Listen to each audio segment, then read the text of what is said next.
Дәрігер қиында күрделі жауапкершілігі мол мамандық. Жүректілікті, табандылық пен тәуекелділікті талап ететін осындай қиындығы мен қызығы мол мамандықты әулетімен арқалау абыройлы. Өз кәсібін ұрпағына нәсіп етіп, дәрігерлер династиясын жалғап келе жатқан отбасында біздің тілшіміз болып қайтты.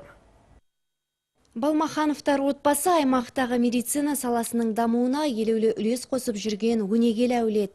Отағасы Ерғали Балмаханов медицина саласында 40 жыл еңбек етіп келеді. Оның өз мамандығына деген адалдығы соншалықты, уақытпен санаспай, кез келген минутта көмекке зәру науқастың жанынан табыла біледі.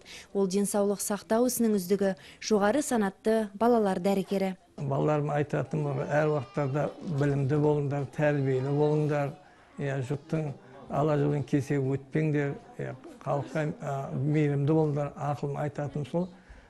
Аллаға шүкір, балдарым жаман емес, барлығы да жұмыста да, оқуда да жақсы оқыды. Біз енді екеуміз жұмыс істедік, дәрігердің жұмысын білесіздер, оңай емес. Дежурство бірде мен кетем, бірде жолдасым кетеді.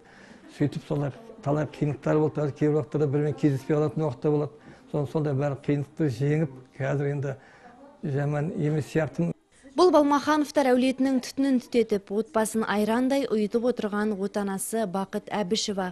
Дәрігерлік қызметіне жүрек қалауымен келген жанның айтуынша, отағасымен таныстырып тапсырған да осы медицина саласы. Бүгінде олар тағдыр қосқан қосағымен бірге бір ұл, 3 қыз тәрбиелеп өсіріп, немере сүйіп отырған бақытты шаңырақ иелері. Менің отбасымда да, өзім туған жағында, Ерекеңнің де жағында ешқандай дәрігер жоқ. Ол да көп балалы отбасынан 10 баланың біреуі, мен де 10 баланың біреуіміз. Бізді осындай мамандыққа оқытқан негізі біздің әкешілерімізге мыңда бір алғыс айтқым келеді.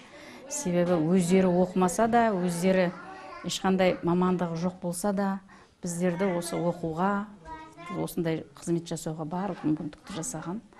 Соларға мыңда бір алғыс. Құдайға шүкір, енді осы кездегі шейін енді осы бала шағамызды өсіріп, әйтеуір абыройға еге болып жатырмыз. Кеше ғана ақ халатты атанасына тамсана қарап өскен отбасының ортаншы қызы Әйгерім де бүгінде медицина саласының білікті маманы. Алған білімін әкесі мен анасының берген тәлім тәрбиесімен ұштастырып, жаста болса денсаулық сақтау ісінде айтулы жетістіктерге қол жеткізіп үлгеріпті. Қызығы сол, Әйгерімнің таңдаған жары да, қайын енесі де медицина саласының мамандары.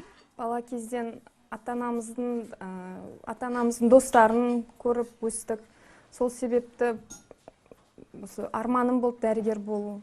Сол кісілердің жолын қуып, Батыс Қазақстан мемлекеттік медицина академиясын бала дәрігер мамандығы бойынша аяқтадым. Сол осы дәрігер болып 2009 жылдан бері жұмыс істеп жатырмын. Ауылдық жерде қызмет көрсеттік, 5 жыл Қармақшы ауданында жұмыс жасадым. Бұл шаңырақта отағасы, отанасы, қызы мен күйеу баласы дәрігер болғандықтан, дастархан басында айтатын әңгімелері де медицина төңірегінде. Айтуларынша, бұл кәсіби тұрғыдан өзіңді жетілдіруге себін тигізеді.